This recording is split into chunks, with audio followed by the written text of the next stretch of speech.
Hey everybody, in this video, I will show you exactly how to add jQuery in Shopify. Make sure to watch the video until the end to get the most out of it. So, to do this, all you have to do is simply open your Shopify store, and I want you to search for jQuery codes on Google because Shopify itself does not offer jQuery codes. Then, copy the code and come back to your Shopify store.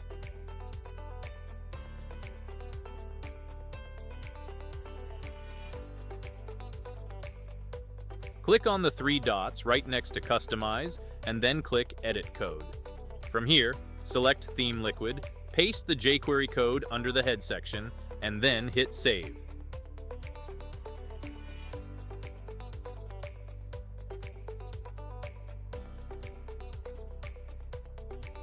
That is it for this video.